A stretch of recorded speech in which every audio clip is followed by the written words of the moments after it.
Nearly 1/3 of Cape Town's population of 3 million live in slums or squatter settlements. It's a lot of problems to live in a shack. You are not feeling comfortable. You are not feel safe. If you have a shack, while it's raining, the rain can go in your shack. You are at work, you come back, then you come on your bed, you want to sleep at night. It's wet. The rain has wet your bed. And the fire. When one shack burns at the other side, you must be definitely sure it comes to you straight. This is the reality for 4 million homeless people across South Africa. A Sunday morning meeting of the South African Federation of Homeless People in Khayalitsha, a vast township east of Cape Town. The Federation is part of Shack Dwellers International, a worldwide organization of homeless people, which helps to provide the poor with opportunities that otherwise they would never have. There are more than 80,000 members in South Africa. Most of them live in shacks. All of them dream of owning their own houses. This is the story of 5 women and what they are doing to make their dreams come true.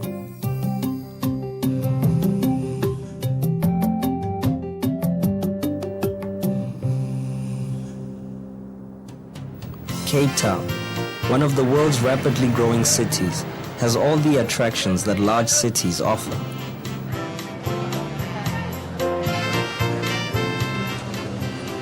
It is proximity to the famous Table Mountain and beaches that define social status. The leafy green suburbs clinging to the upper slopes are the most affluent.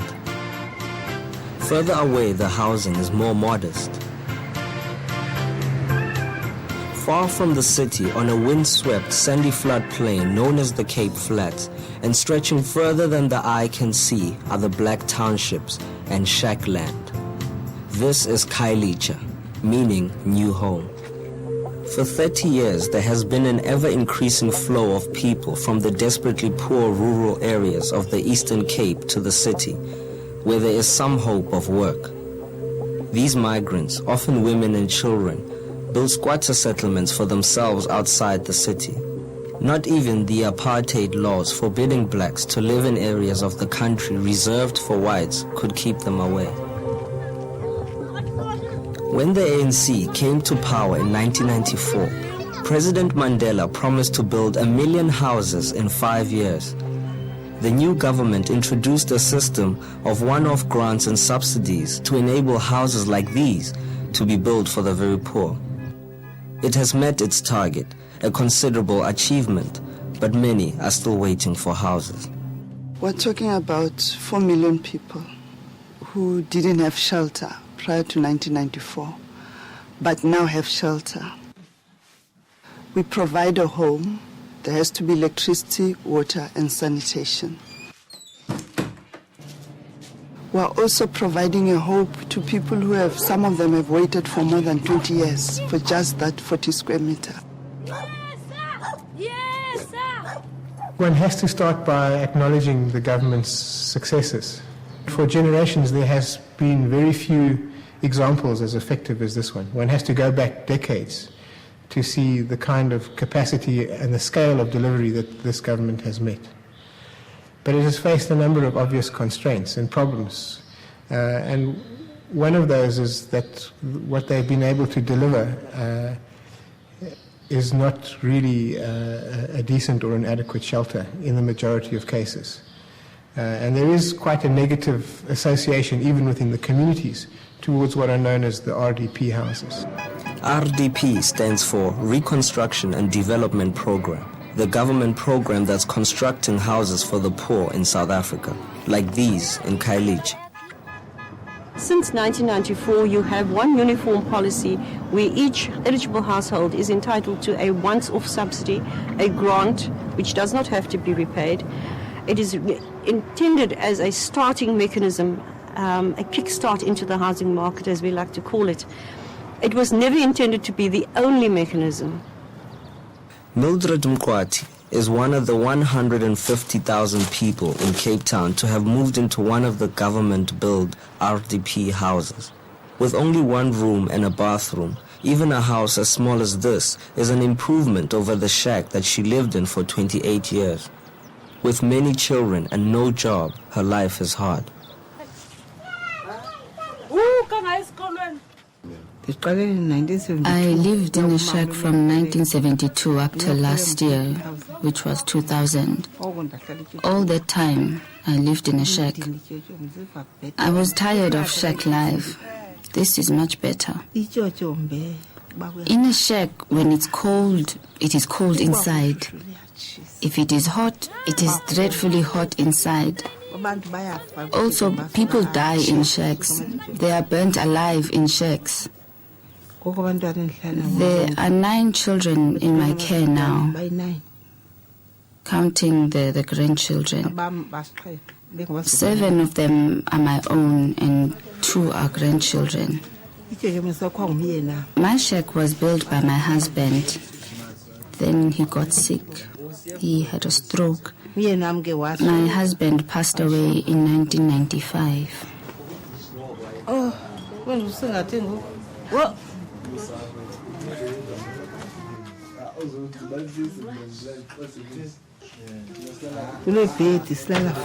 We sleep 4 to a bed.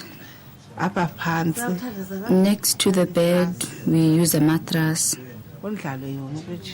We don't get much sleep. Even though it is small, I am satisfied because it is not like staying in a shack and getting wet.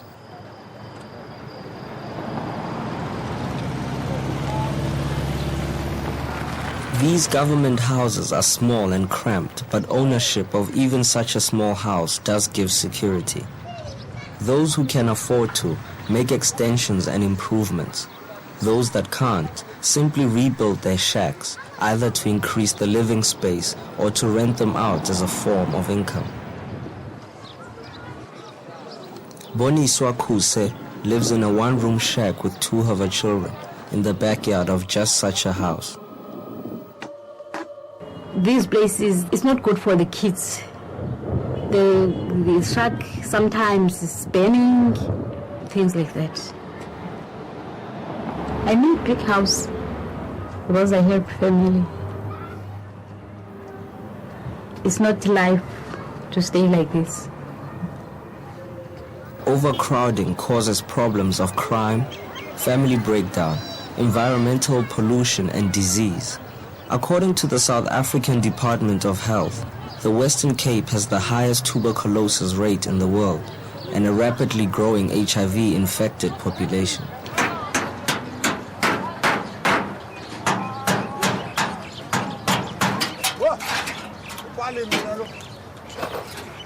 People keep on arriving, searching for a better life in the city. About 10,000 families come to Cape Town each year, trying to escape the poverty of rural areas like the Eastern Cape. This family are recent arrivals.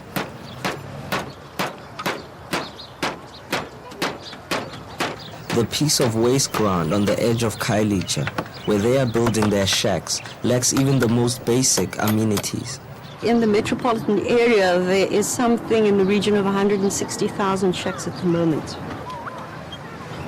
I think it would take a long time. It would take more than 20 years to work off that backlog alone. And we're not taking into account any new shack developments that might spring up.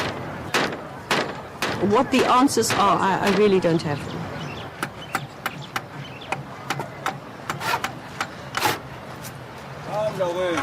Dealing with the housing backlog and the ever-growing need for new houses is beyond the capacity of any government to solve on its own.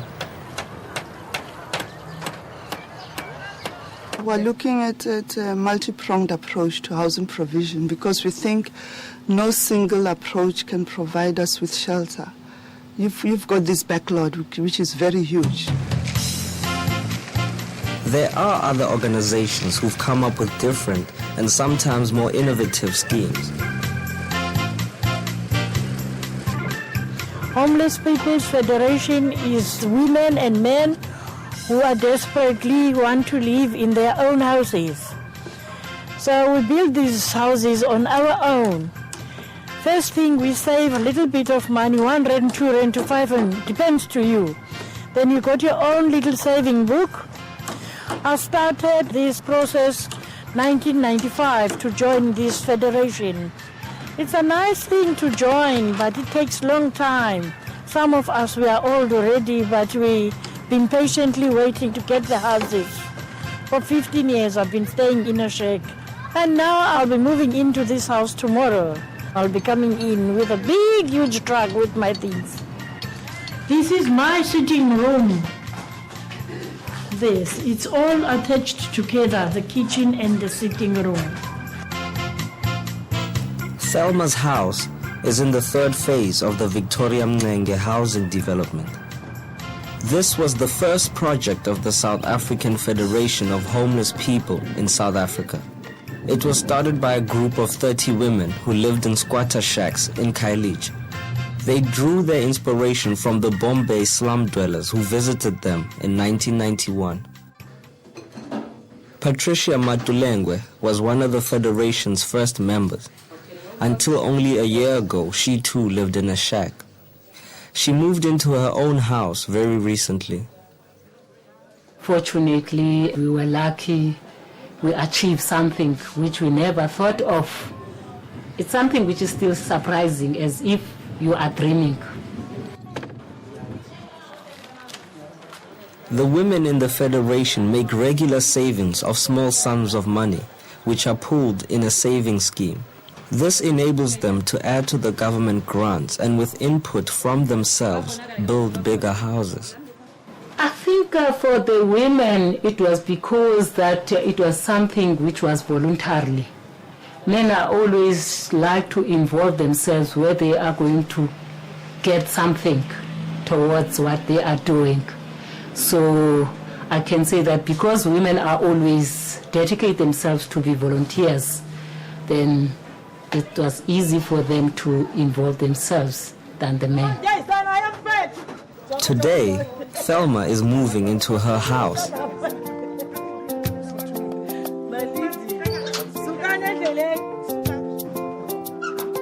When I was given the key for this house, I was shocked, really.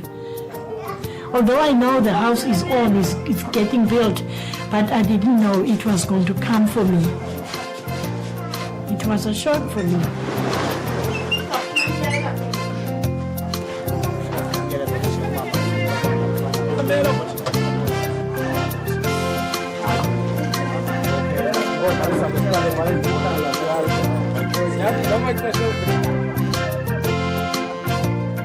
Well, it's like a little heaven for me, because it's the first time for me to be staying in a house like this. I'm happy, I'm pleased. Bit by bit, I'll try and make it better and better.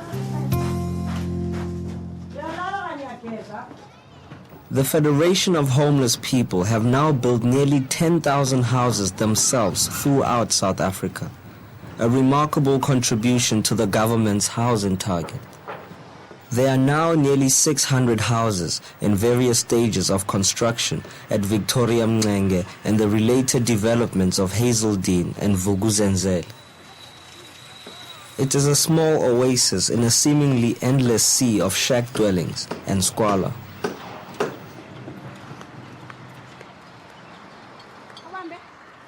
Lula Makacha's house is not far from Thelma's. She moved in 3 months ago. The houses vary in size and design depending on how much the women are able to contribute. My house is 72 square meter. It's a 3-bedroom and a bathroom and the kitchen, the dining room and the lounge. I'm very proud of it, and I say that I did work very hard for it. I'm telling you, about 2, 3, I'll wake up as if I'm dreaming of I'm still there, as if I'm in another place. I wake up from my bed, come to sit here, just going around looking if it's true that I'm in my house. Lulama does the bookkeeping for some Federation projects.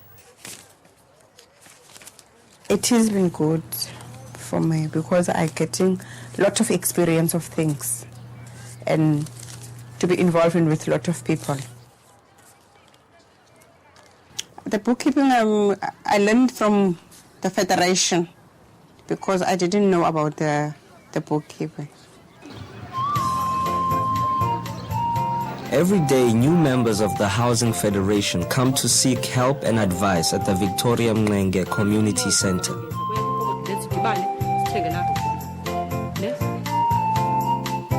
This is where records of all the groups in the province are kept.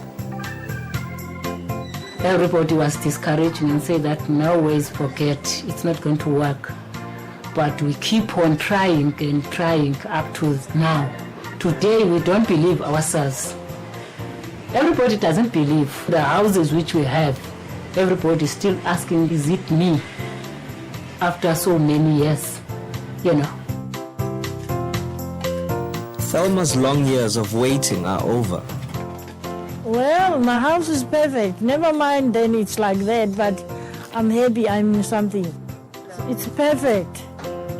Thelma and her grandchildren have settled in their new home. Each year, there are exchange visits between members of the South African Federation and similar organizations in other countries, like India, Thailand, and Ethiopia. These visits have been crucial to the way the Federation has developed. Any single community only has a finite range of experiences to draw on for its own development needs. So if you link many communities together, they just are able to learn not only from their own experience, but from the experience of others. So one can say, without exaggerating it, that those exchange visits are the goose that lays the golden egg. Without those exchange visits, you don't have a federation. I learned a lot from them because we were having exchange programs so that we can see that we are not the only ones who are the very poor. In some of these countries, most of these countries, we were sharing the experience of the poverty. Setting up their own saving scheme has been key to the success of the Victoria Mxenge women. Not only has it enabled each of them to take out loans to build the kind of houses they want, it's also meant that the money repaid goes back into their own community. The creche provides childcare for working mothers.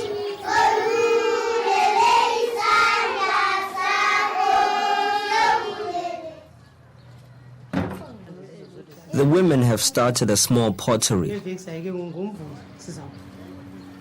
With a scheme to grow lilies for the commercial market, income is generated for the women who participate. We need to stand up, we need to organize ourselves, we need to start secure our own manners and start to be part and parcel of the economy of this country.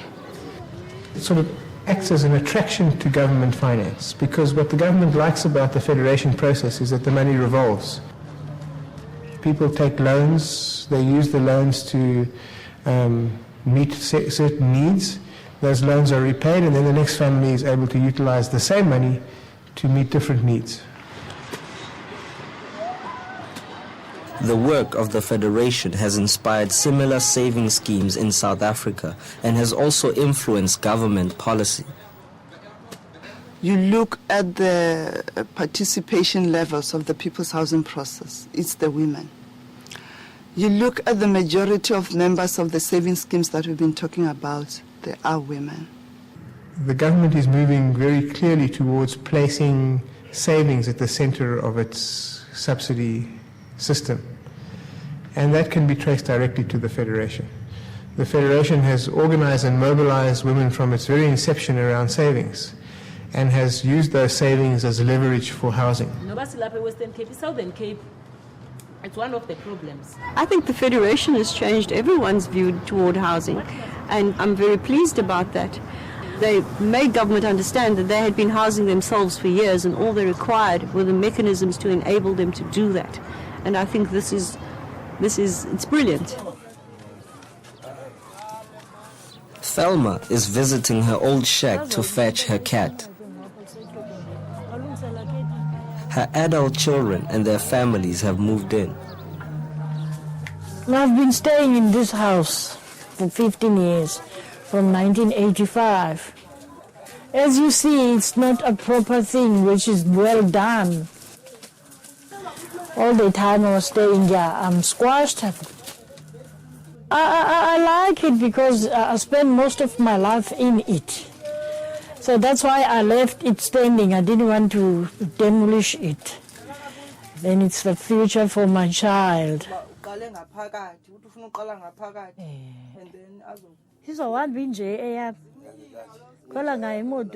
I think it's going to be all right like this. It's very used to me.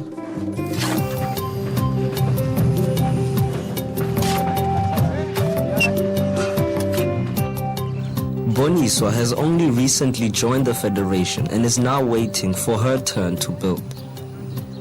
It's nice to join federation because you save, you do things, you solve things with the people. It's very nice. I am very happy for that.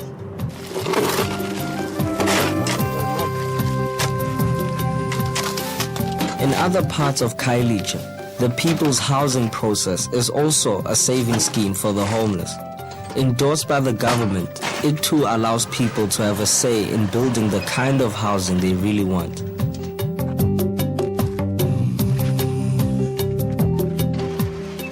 Mame is one of the founding members. I came from the Eastern Cape at 1974 because I come and look for work, for job. The people's housing process works like this. We say the people will build their own houses themselves. Secondly, the people will choose what size of a house does she wants or he wants to build. And thirdly, people must know you can also stand up and use your head and your brains and your mind to get something, not to sit and say, I want that. I've learned a lot in this housing process. I'm filling the forms in for the people who is coming in to make application for the subsidy. When there is work outside for the blockyard, I'm also there, helping the people there, making blocks. If one is missing, no problem, I'm there. Mame's house is her pride and joy. When I move here, they make the finishing day on top there. It was on Friday. I come and sleep here on Friday, the same day. I say, I cannot wait. And I call the guy there, I say, please go and put my doors in. I don't mind the windows, I haven't got glasses, but I will stay in my house the same Friday. When they finish, I move in.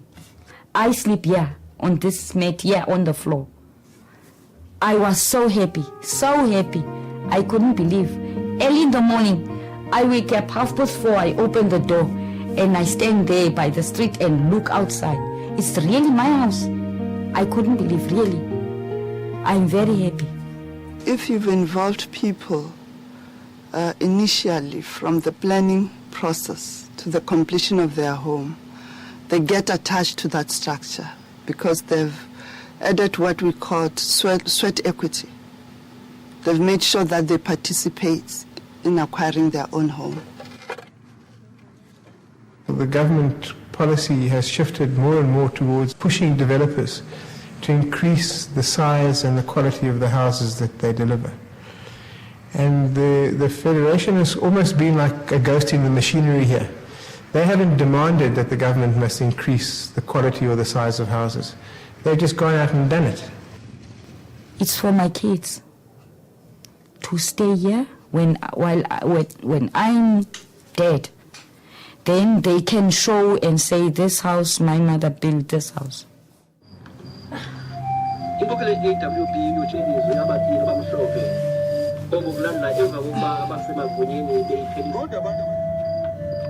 Before dawn each day, Boniswa leaves for her job as a domestic worker in the smart suburbs of Cape Town.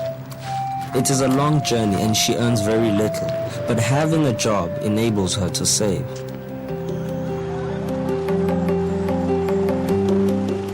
Like more than 4 million other South Africans, she is still waiting for her house.